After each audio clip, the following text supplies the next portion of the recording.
kembali lagi di acara Kacamata, di mana kita akan melihat persepsi yang berbeda dari lensa yang berbeda juga. Kali ini kita kedatangan salah satu narasumber, bukan kedatangan sih, karena hari ini kita virtual ya meetingnya. Kita harus melakukan social distancing. Bisa perkenalkan diri dulu. Aku Linda, karyawan swasta. Aku tinggal di Jakarta dan memang aku pengen ngobrol malam ini tentang sama Mas Dimas tentunya, ngobrolin soal Ketika sesuatu tidak sesuai kehendak. Iya, ketika kita nggak mencapai apa yang kita pengenin gitu. Nah, nanti kita akan ngobrol secara lebih dalam sih. Sekarang gue mau nanya nih, sekarang lu udah di sebuah media, udah kerja di sebuah media udah beberapa tahun. Di area Markom ya? Iya, lebih ke marketing sih. Apa itu yang lo mau selama ini? Jujur enggak sih. Kenapa enggaknya? Emang sebenarnya tuh lo pengennya tuh lo kan pengen di media, gue tahu. Tapi sebenarnya pengen di medianya itu di bagian apa sih? Nah, ini nih menarik nih Mas Dim, karena kalau misalkan kita ngobrolin soal ini, gue pasti akan mengulik lagi soal keinginan gue nih. Gimana tuh? Lo jadi lo sebenarnya lo punya passion yang terpendam dalam diri lo yang mungkin belum tersalurkan sampai saat ini ya? Iya, betul banget. Apa tuh kira-kira? Gue pengen banget sih jadi news anchor. Sebenarnya spesial ekonomi gitu. Kenapa? Nah, yang pertama, kenapa lo pengen jadi news anchor? Yang kedua, kenapa pengen jadi news anchor spesifik yang relate sama ekonomi? Karena menurut gue jadi news anchor itu yang pertama menarik. Yang kedua, kenapa gue pengen ekonomi? Karena ekonomi itu nggak ada matinya, Mas Dim, gitu.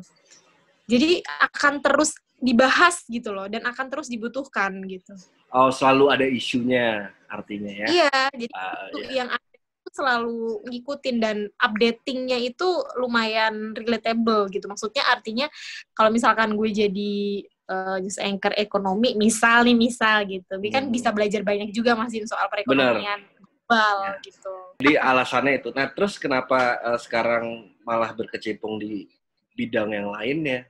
Maksudnya di industri yang sama, cuma di bidang yang bukan lo suka, bukan yang sesungguhnya lo pengenin, bukan yang sesungguhnya lo impiin.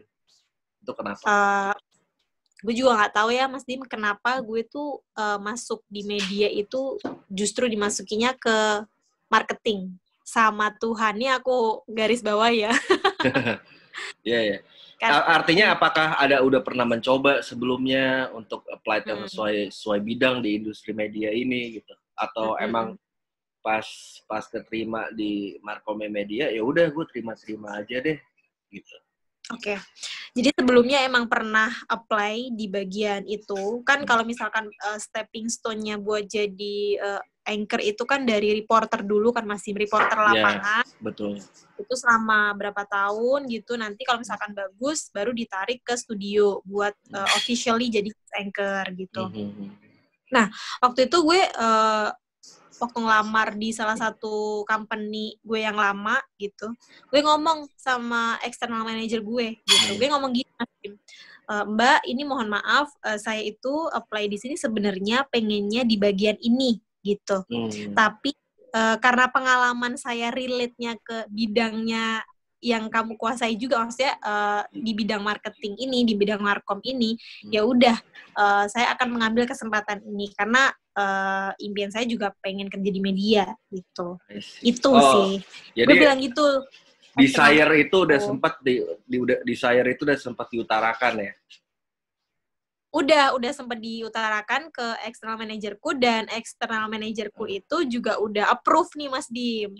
Terus dia kasih opsi. Oke Linda, dia bilang gini, oke Linda, kita akan taken kontrak selama 2 tahun. Nanti 1 tahun kamu jalan dulu ya di marketing ini. Setelah itu nanti saya akan rekomendasikan kamu ke bagian yang kamu mau gitu. Dengan preferensi kamu harus mutasi gitu. Tapi kamu harus garis bawah. Ini butuh waktu. I see. Tapi dari statement itu udah jelas bagian yang lo mau tuh apa. Dia udah tahu kan? Iya. Udah tahu. Gue juga udah mention Mas Dim ke dia gitu. Nah, singkat cerita nih, setelah gue menjalani 1 tahun gitu, gue coba apply kan Mas Dim. Gue coba apply ke posisi yang gue pengenin gitu. Kebetulan company-nya itu memang lumayan besar dan ada divisi yang gue mau itu. Gue sempat kontak beberapa temen di divisi yang gue inginin itu, utamanya divisi news ya. Gue kontak teman-teman gue yang udah masuk studio, kayak mereka udah jadi presenter gitu, gue kontak, gue minta tolong buat dihubungin sama Pemretnya Mas Dim. Apa yang terjadi kemudian? Yang terjadi adalah teret, gue ditolak dong. 1 inch to the goal nih, lo udah di industrinya nih, tinggal bidangnya doang belum di situ kan. Exactly. Tapi dengan lo ada di situ kan ada harapan bahwa ini kesempatan untuk sampai di situ sebenarnya udah deket banget. Nah itu gue mau cerita Mas Dim. Gue hubungi kan external manager gue tuh, gue ngomong, Mbak, ini gue udah apply, gue udah dipanggil sama HRD, gue udah tes juga, HRD oke, cuman mandek di user nih Mbak, gitu. Terus cerita lama lah ya. Iya, gitu. Jadi terus external manager gue tuh bilang gini Mas Dim, oh gitu, oke Linda, coba aku akan double check ke HRD sana ya, gitu. Nanti kamu tunggu dulu aja sekitar 2 minggu gitu. Setelah itu nanti kalau kamu belum dihubungi, kamu kontak saya lagi ya, dia bilang gitu. Oke, gue tunggu selama 2 minggu, ternyata nggak ada kabar Mas Dim. Dan akhirnya gue mutusin buat nanya lagi dong ke external manager gue ini. Dia bilang katanya dia jadi udah sempat kontakan nih mereka nih. Dan hasilnya memang agak kesulitan untuk melakukan mutasi. Kenapa? Kalau pada saat itu kondisinya emang kenapa? Karena memang mau gimana ya, dari kebijakan company tuh mau ada integrasi gitu loh Mas Dim. Jadi sistemnya tuh mau dirubah semuanya gitu. Oh, kebijakan perusahaan artinya ya? Secara keseluruhan. Ya. Jadi kayak gue kena dampaknya gitu. Aduh, gue langsung again and again ditolak lagi kasarnya gitu. Again and again ditolak lagi, fail lagi, kayaknya gue kontak lagi tuh temen gue, nggak putus asa nih Mas Dim. Nggak putus asa. Bener, bagus. Terus gue kontak nih temen gue yang officially reporter di salah satu stasiun TV yang memang berbeda nih gitu. Gue kontak, ternyata dia welcome nih gitu. Dan dia ngasih referensi ke HRD-nya langsung nih Mas Dim. Gitu. Ini stasiun TV yang berbeda nih? Iya, stasiun TV yang berbeda nih gitu. Terus akhirnya ya udah gue apply ke stasiun TV itu, dipanggil dong gitu, langsung gitu, dipanggil langsung. Cuma 1 hari Mas Dim langsung dipanggil. Akhirnya gue datengin, gue tes, setelah itu sekitar 2 minggu, gue dihubungi sama HRD. HRD bilang gini. Was it a good news? The result is bad news. Terus gimana akhirnya hasil? HRD ngabarin gue sih Mas Dim, kalau gue itu nggak keterima dengan reason kalau umur gue tuh udah banyak gitu. Oh, I see. Oke. Jadi kayak mereka punya standar requirements umur buat misalnya female news anchor itu maksimum berapa ya? Tapi itu disosialisasiin dulu sebelum apply buat para Nah, itu masalahnya tuh gue nggak dapat informasi apapun nih Mas Dim sebelum apply gitu. Jadi gue asal apply aja, ternyata mereka ada spesifikasi khusus nih terkait dengan umur gitu ke para aplikator aplikasinya gitu. Jadi gue mikirnya, wah gitu, gue udah sampai tahap ini ternyata gue gagal juga nih gitu. Sempet sih kayak kesel banget gitu hati gue Mas Dim, kayak aduh, kayak gue buang-buang waktu banget sih nih, ngapain gitu. Jadi ya itu menyebabkan gue tuh jadi nggak produktif kerja Mas Dim di kantor yang kayak gitu. Jadi kayak udah jatuh ketimpa tangga pula gitu kayak di perusahaan. Gue punya pertanyaan nih. gue punya pertanyaan dari cerita lo tentang lo ditolak sana, tolak sini, akhirnya lo terpaksa untuk bekerja di bidang yang lo sebenarnya nggak suka atau profesi yang sebenarnya bukan impian lo gitu. Gue punya pertanyaan buat lo sebelum kita masuk ke topik berikutnya lagi yang relate. Rasanya sakit nggak? Rasanya sakit nggak? Wah gila banget sih kalau ditanya rasanya sakit atau enggak, gue kecewa mampus Mas Dim. Seberapa down lo pada saat itu? Gue tuh sampai kayak gini, gue kayak mikir, kenapa sih gue lebih nyalahin ke Tuhan sih jujur waktu itu. Gue nyalahin Tuhan tuh kayak gini, kenapa sih Tuhan, gue tuh pengennya ke situ tahu, kenapa lokasinya ke sini gitu. Gue kesel banget gitu. Bisa dimengerti. Ya. Iya. Ini apa namanya juga buat para pemirsa acuan hidup. Terkadang kita punya keinginan yang kuat atau punya mimpi yang besar tentang hidup kita. Kita punya gambaran tentang kita mau jadi apa, tentang apa yang mau kita capai. Di saat kita punya gambaran besar itu, kita punya mimpi yang besar itu, pasti kan kita melakukan sesuatu. Kayak yang Linda lakuin, dia nggak diem aja, dia coba apply sini, coba channel sini, coba. Tapi kadang-kadang dari yang di atas tuh kalau kehendaknya berbeda ya berbeda aja gitu. Nah, yang menarik adalah jangan karena itu kita jadi down, bersungut-sungut, udah gitu menyalahkan sana sini. Padahal itu kembali lagi ke diri kita. Kenapa? Pertama, karena yang terjadi itu adalah di luar kontrol kita. Kenapa di luar kontrol kita? Kita udah melakukan semua usaha yang ada di bawah kontrol kita kok.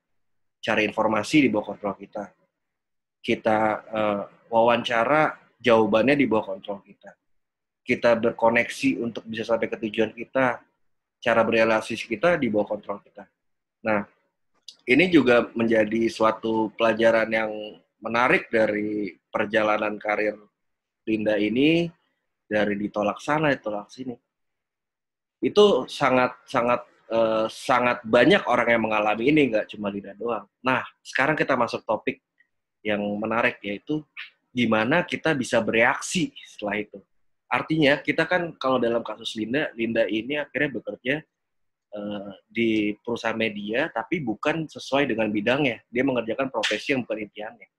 Nah, akhirnya gimana Linda? Kamu bisa menghadapi realita ini, menerima realita ini secara lapang dada, itu ceritanya gimana?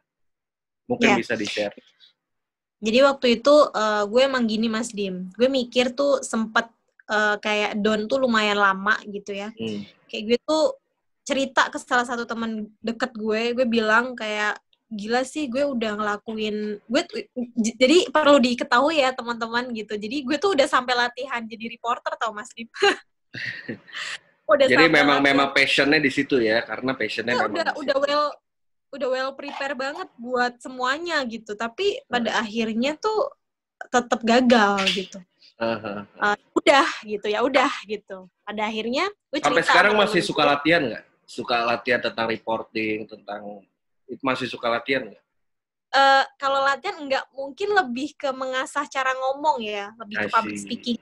Gitu. Tapi dalam bentuk omongan yang nggak formal. Kalau reporter kan formal banget nih Mas Dim. Kalau sekarang tuh lebih ke yang nggak formal gitu sih. Oke. Tapi kan artinya masih relate sama profesinya sekarang Markom kan? Iya, betul. Which is good ya. Yeah. Terus. Nah, terus setelah itu ya udah gue cerita sama temen gue bilang gini. Ya sebelumnya gue bilang gini sih sama temen gue, kenapa ya gue tuh pengen sesuatu tapi Tuhan tuh nggak ngasih gitu. Tiba-tiba temen gue bilang gini Mas Dim, lo gila ya Lin, orang tuh yang pengen di posisi lo tuh banyak banget dan lo bilang Tuhan nggak pernah ngasih lo gitu. Lo tuh sadar nggak sih kalau lo tuh kufur nikmat banget gitu. Iya. Gitu Mas Dim gitu. Terus kayak lo coba deh lihat diri lo 3 tahun yang lalu, atau mungkin ketika lo kuliah, atau mungkin ketika lo sebelum kuliah, gitu. Apa yang lo lakuin di Malang gitu, coba lo pikir gitu. Apakah lebih baik? Apakah lo melakukan banyak hal atau enggak sih kira-kira gitu. Coba lo pikir gitu.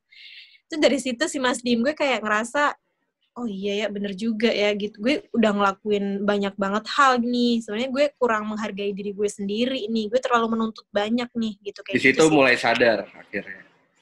Ya akhirnya gue mulai gini Mas Dim, mencoba untuk melihat diri gue yang ke diri gue yang lebih dalam gitu, kayak gue berkaca gitu, kayak gue merasa apa iya ya gue udah terlalu jauh nih sama diri gue sendiri gitu, gue terlalu memaksakan apa yang sebenarnya Tuhan udah ngasih tahu kalau itu sebenarnya tuh bukan tempat lo, tapi lo kenapa paksa di situ gitu. Sebenarnya ada tempat lain nih yang lebih baik dari lo gitu. Ada banyak kebaikan di sana. Kenapa lo fokus ke hal yang lo tuh nggak bisa ke sana gitu. Yeah. Kayak gitu, Tim. Jadi kayak saran dari temen gue tuh kayak menampar gue banget, dan itu ngebuat gue tuh semakin belajar untuk memahami diri gue sendiri juga gitu. Ternyata selama ini gue itu belum mengenal diri gue sendiri gitu. Itu poin pentingnya. Jadi gue terlalu menuntut banyak nih Mas Dim sama diri gue. Tanpa bagus gue akhirnya sadar gitu. Karena semuanya itu bukan tanggung jawab orang lain, tapi tanggung jawab diri kita sendiri. Iya, tanpa gue mengapresiasi. Termasuk reaksi yang akan kita ambil itu kan kita yang bertanggung jawab, kita yang punya kendali atas reaksi apa kita ambil dari segala nggak enakan ini kan. Iya benar banget. Jadi setelah lama gue mengkutuki diri gue sendiri Mas Dim, kerasa kayak aduh gue gagal nih, aduh gue nggak keterima nih, pasti gue bodoh banget nih, pasti gue nggak layak nih gitu. Tapi itu nggak benar semuanya gitu. Nggak benar gitu. Jadi sebenarnya tuh lo sangat berharga gitu, tapi kenapa lo tidak pernah menghargai apa yang sudah lo lakuin gitu loh. Kenapa lo fokus pada hal-hal yang lo nggak bisa gapai, tapi sebenarnya lo bisa gapai dengan cara lain gitu. Benar. Nah ini kayak misalnya sekarang gue masuk di bidang marketing ya, artinya kan gue ada relate-nya nih kerja gue sama komunikasi nih gitu, atau public speaking. Sebenarnya sama aja ketika gue kerja maintain klien, gue presentasi, gue memenuhi kebutuhan klien, misalkan klien butuh apa, ya gue pakai komunikasi juga dengan bahasa yang formal dan verbal gitu. Ya, artinya tetap kepake kan, passionnya tetap bisa disalurkan, cuma di kompetensi yang lain kan, bukan di jurnalistik, betul banget. Tapi di marketing communication. Iya benar. Tapi untuk menyadari itu semua, aku butuh banyak sekali perjalanan, Mas Dim gitu. Kayak untuk berdamai dengan itu semua loh, kayak aduh, masa sih gue yakin nih gue bisa nih kayak temen gue yang itu. Gue punya potensi gitu, tapi kenapa ya Tuhan tuh nggak ngasih gitu. Tapi ya udah gitu. Nah, ini buat pemirsa juga di rumah, ketika kita ditampar sama kehidupan, disambar sama petir kehidupan, itu penting buat kita untuk segera melek, untuk segera sadar. Merubah pikiran kita yang tadi negatif, nggak enakan itu, kita reframing jadi sebuah sesuatu yang positif buat masa depan kita. Dalam arti, misalnya kita berpikir tadi, oh hidup gue udah berakhir, karir gue udah sini. Tapi kita lihat the big picture. Kita lihat the big picture, gimana sih hidup itu bisa menghantam ini, hikmahnya apa? Artinya, kalau kita melihat positif, kita bisa melihat kayak yang Nina lihat tadi. Tuhan akan ngasih gue sesuatu yang lebih besar dari ini. Ini part of our journey, ini part of His plan, misalnya kayak gitu. Bener nggak? Bener, do agree. Ketika kita udah mikir kayak gitu, akhirnya kita bisa bersyukur. Oh ya udah, akhirnya gue bisa bersyukur. Ketika lo bisa bersyukur, akhirnya lo bisa menerima bahwa semua kegagalan, semua kegagalan ini, semua rasa sakit ini itu adalah part of our journey, part of our life, part dari diri kita yang harus kita terima dengan lapang dada. Kalau misalnya kita nggak bisa nerima itu, kita belum bisa untuk maju. Kenapa? Karena kita deny diri kita sendiri. Kita deny diri kita sendiri untuk berkembang. Nah, itu penting banget. Dan satu hal lagi Mas Dim, ini yang mau gue sampaikan juga ke teman-teman. Jadi sebelum sampai ke titik sekarang tuh gue pernah mikir kalau Tuhan tuh jahat banget gitu. Kayak ngerasa kayaknya hal itu sering di-mention. Gue pengen tahu emang kenapa hal itu sering di-mention sampai Gini Mas Dim, sebenarnya gue punya janji sih sama almarhumah ayah gue gitu, buat apa yang gue pengenin gitu. Jadi sampai ayah gue meninggal itu impian gue tuh masih gue gantung tinggi nih gitu. Jadi gue masih ngerasa berhutang gitu loh Mas Dim. Apa tuh? Apa yang menggantung? Jadi kayak ya itu gue pengen jadi news anchor gitu. Gue pengen jadi apa yang gue ceritakan ke bokap gue gitu, kayak gitu Mas Dim. Dan itu sampai akhir hayatnya beliau pun beliau tetap mendoakan aku untuk jadi apa yang aku inginkan gitu. Tapi pada akhirnya semesta tidak mendukung gitu. Semesta tidak itu mendukung. Sih yang iya kayak gue merasa berpikir, kenapa sih Tuhan tuh gini banget deh sama hidup gue gitu.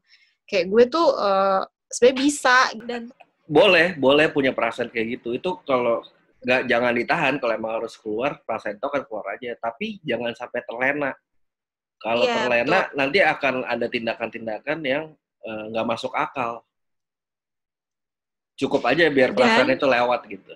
Maksudnya kita melihat bahwa perasaan itu lewat sebatas perasaan yang wajar aja kalau melihat seperti ini. Tapi kalau kita into it, kita berfokus kepada perasaan itu, nantinya kita terlena, akhirnya gimana caranya gue biar bisa beat him, beat her, dengan cara-cara apa, gimana pun juga, itu akan bisa jadi kayak gitu, bahaya banget. Iya, gitu. Dan kayak gini Mas Dim, ternyata setelah gue bergelut dengan banyak sekali kekecewaan dan juga kesedihan, Tuhan tuh menghibur gue dengan mendekatkan gue dengan orang-orang yang mereka bergelut di dunia media juga gitu. Jadi gue nggak perlu masuk ke situ, tapi gue dapat lingkungan di situ gitu loh Mas Dim. Artinya itu kan sisi positif dari yang bisa lo ambil kan, dari segala peristiwa dan perjalanan ini. Betul banget. Lo punya koneksi dan relasi yang lebih banyak dari bidang ini. Iya, betul Di satu sisi lain juga talenta lo yang itu bisa kepake di bidang lo yang sekarang. Setuju sih. Ya, setuju tapi sih, Mas. Tapi what if kalau pada saat itu lo terpuruk, lo bahkan kerja aja bakal nggak mau. Tapi karena lo pada saat itu justru menyadari bahwa ya udah, ini harus gue syukurin. Realitanya ya gue sekarang kerja di sini, nothing we can do with that. Selain gue kerja aja fokus dan mencoba untuk mencintai realita gue sekarang dan menerima kegagalan gue sebagai partner hidup gue. Akhirnya kan lo melihat, kalau itu tuh passionnya ternyata bisa dipakai di pekerjaan gue sekarang. Karena lo sudah mulai bisa mengenali diri lo sendiri. Iya, di samping itu gini Mas Dim, semakin kita lapang dada, Tuhan tuh memudahkan apa yang ada di depan mata gitu. Kayak gitu loh. Iya, bisa juga. Tapi semakin yang paling penting tuh yang paling penting sebenarnya bukan itunya. Kalau kita kembali ke dalam diri kita lagi ketika kita lapang dada, bukan cuma perasaan doang. Karena kan manusia yang mindful itu kan bukan cuma pikiran doang, pikiran, perkataan, sama perbuatan. Inline, dia inline tuh. Ketika kita lapang dada, hambatan dalam diri kita tuh bisa diibaratkan sebuah asap hitam di dalam diri. Ketika kita lapang dada nih, semuanya tuh plong. Asap hitam itu keluar dari nafas kita. Kenapa makanya meditasi? Itu kita tarik semua apa yang memberatkan diri kita keluarkan tuh asap hitam. Akhirnya kita bisa lega, dari pikiran kita lega, terus perbuatan kita juga terreflect dari peace of mind kita. Semuanya jadi lebih enteng. Kita berpikir jernih, mengambil keputusan lebih tenang. Terus keputusannya itu berdasarkan beberapa pertimbangan yang ideal, yang bagus, yang tidak merugikan orang lain. Itu kenapa pentingnya kita untuk lapang dada. Nah, kalau di situ kita udah mindful, kita udah lega, kita udah longgar, pikiran, perkataan, perbuatan udah inline, itu ngaruh baru. Artinya Tuhan juga memudahkan kita dari pikiran, perbuatan, dan perkataan kita untuk sampai ke tujuan kita. Iya, betul banget. Gitu kurang lebih. Seperti itu. Nah, mungkin sekarang terakhir nih, pesan dari Linda sendiri berdasarkan pengalaman dan perjalanan yang tadi diceritain. Ini kan teman-teman juga banyak banget di rumah yang mungkin sekarang juga kerjanya nggak sesuai bidangnya, atau dia punya mimpi-mimpi tertentu yang nggak tercapai yang dulu dia ramalkan, oh tahun 2020 gue bakal begini, tapi kenyataannya dia tidak begitu. Itu kan banyak banget yang orang-orang kecewa nih. Coba ada pesan apa terakhir buat pemirsa? Iya, jadi gini, gue pesannya tuh lebih ke keseluruhan secara general aja ya Mas Dim. Boleh. Kayak gue mau pesen sama teman-teman di luar sana, kalau misalkan lo nggak ngedapetin apa yang lo pengenin, lo jangan terlalu terpuruk gitu. Karena apa? Karena kita nggak pernah tahu apa yang akan membawa kita tuh pada kebaikan gitu. Yeah. Terus kayak misalkan kita semakin lapang dada nih, kita tuh akan semakin dimudahin gitu. Nah, fokus aja jalan sama apa yang ada sekarang. Nanti tuh kita akan ngerti kenapa Tuhan nulisin ini gitu. Jadi menarik. jadikan kekalahan itu sebagai pengalaman yang membangun dan juga mendidik diri kita itu untuk mengembangkan kemampuan kita di masa yang akan datang gitu. Jadi bukan berarti kalah tuh benar-benar kalah gitu, tapi sebenarnya itu bisa dijadiin pengalaman. Gitu. Kalah di hal lain akan dimenangkan di hal lain. Oke. Nah, ya itu tadi pesan yang bagus banget dari Linda. Mungkin gue bisa sedikit menambahkan pesan terakhir. Intinya ketika sesuatu itu tidak terjadi sesuai dengan kehendak kita harus tetap bisa menerima diri kita dan dengan segala kegagalan itu. Dengan kita menerima diri kita secara lapang dada, tentunya kita bisa lebih mengenali diri kita sendiri. Dengan kita mengenali diri kita sendiri, artinya kita akan bisa berpikir lebih jernih tentang apa yang cocok untuk kita, langkah-langkah apa yang ideal untuk kita ambil dalam hidup kita ke depannya. Untuk kita segera keluar dari keterpurukan itu, yang sesuai kapasitas kita sekarang ini yang nyata tuh apa. Kan nggak bisa, misalnya keterpurukan gue sama keterpurukan lo, cara kita keluar dari situ beda-beda kan. Iya, betul. Jadi untuk kita mengetahui gimana way out-nya, gimana untuk step out-nya, untuk mencapai satu titik di ujung sana, kita harus terima dulu ini. Kalau kita nggak terima, kita nggak kenal. Jadi kita harus terima dulu kegagalan kita. Dengan kita terima, kita kenal nih, oh gue gagal nih gini. Oh artinya ini kita harus menerima. Ya udah, lo part of my life. Gue ampuni lo, sekarang yuk kita work for it.